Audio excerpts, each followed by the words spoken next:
Kumukulog.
Ayan mga ka-preni, mapagpalang araw.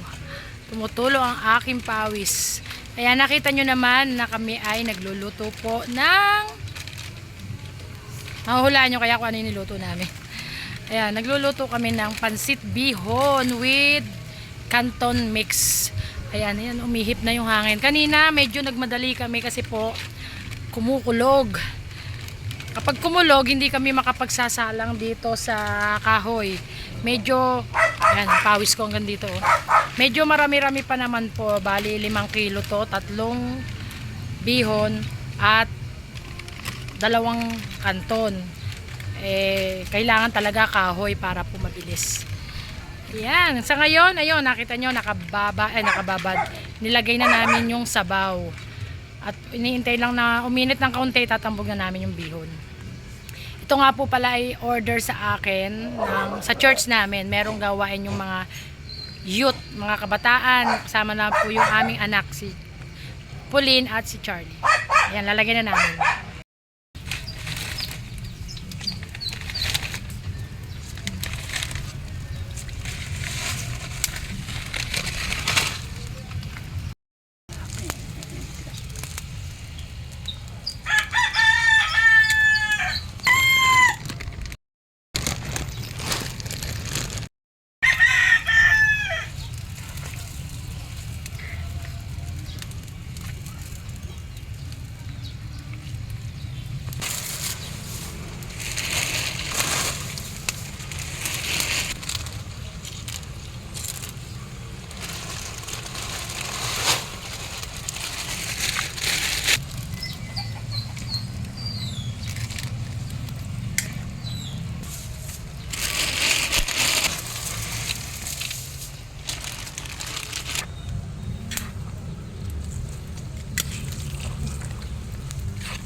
Lalagay muna mga ka-preni yung kaunti ng sahog, pero yung iba sa ibabaw na ng styro para magandang tingnan sa toppings.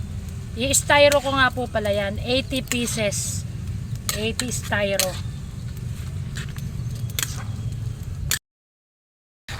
Ayan, sige mga ka-preni, malamang pwede na to, kaya papahango ko na kay Daddy Per.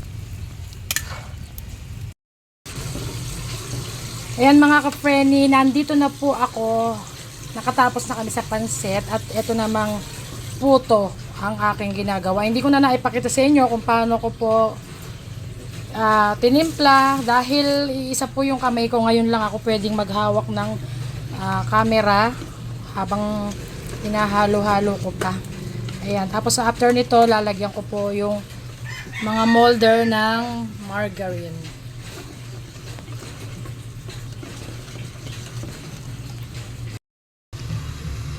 Ayan mga ka-Frenny, first batch yan, nakapagsalang na ako. Ayan, umuusok. Takpan natin para umalsa. At naka-ready na yung next na isasalang ko. Hindi po sila pwedeng pagpatungin.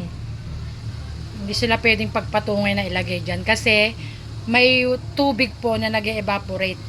Actually, sa iba, at ang normal talaga ay naglalagay siya dito ng katsa. Naglalagay ng katsa para yung tubig na umaangat ay wag tutulo doon sa mixture. Pero sanay na po ako. Yan na yung nakagawian ko. Mga ka-Frenny, nakahango na ako ng isang batch. Ito, tingnan nyo naman. At palamigin ko lang yan. Tapos po, kukuhanin ko at papalitan ulit ng bagong mixture. At ako po ay mag-aano na ng ating pansit.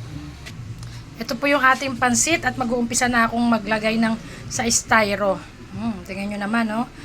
Talagang malambot na malambot yan. Madulas na madulas. Hindi siya nangangari lang. Wait lang po, ha.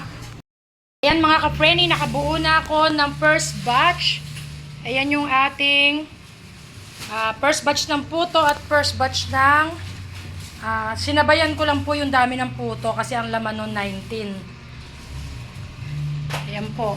Hindi rin naman kakasya sa aking mesa at marami pong nakalagay. Kaya para po makaawas-awas ako, 80 pieces yung gagawin ko. Ayan po. Sige po. At isasarado na namin to. Ayan mga ka-Frenny, magdi-deliver na kami. 3 ganon dala ni Daddy Fur. Ito last batch namin. Para maipatong ko sa aking kandungan. At ayun.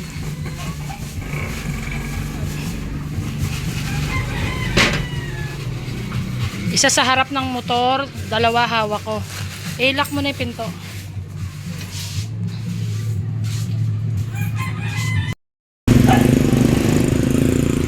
Mga ka-Frenny, ito na po yung last deliver namin. Shout out! Ito. Dala na namin yung ilan yung dala natin doon? Bawat plastic? Ha?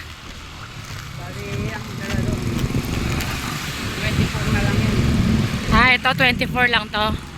Ayun, 24 po, tapos meron pa akong na-deliver doon sa mga vendor doon sa namin. May pizza sa tabi ng tindahan ko dati. 4 po yun. Tapos meron pang 2 na pipick up sa amin. Mamaya pagdating namin mag-deliver, sabi ko mamaya na lang kuhanin kasi wala pa kami. And meron akong isang pag-giveaway dito. Bali, sa compartment may nakalagay pa po na isang styro ng puto, 4 pieces ang laman siguro. Tsaka isang umaapaw na styro, pansit din. Pabaon ko naman doon sa pinaka nag-order sa akin ito. Parang yun ang kanyang giveaway. Yun ang kanyang freebies, di ba? Thank you Lord. Thank you sa blessing. Yan, kaya sasama namin kayo. Ito yung church namin. Malapit na rin po. Every month, merong Youth Ignite na tinatawag yung aming church. Mga kabataan po yon. Sama-sama sila na nagpe-fellowship. Yan, dito po yung church namin. Alam nyo naman yan.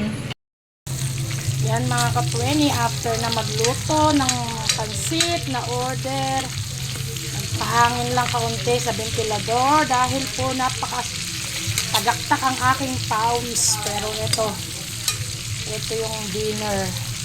Parang nagki-crave naman kami dahil pagod. Okay naman yung aming blood pressure and minsan lang naman po. Lagi kaming sardinas. Ayan, kaya bulaklak po yan na hiniwa-hiwa ko ng maliliit. Inadobo ko at ito, wala akong nilagay na mantika po dyan. Kusa niyang mantika po niya yan. Ayan, at maya-maya mag-end na po ako.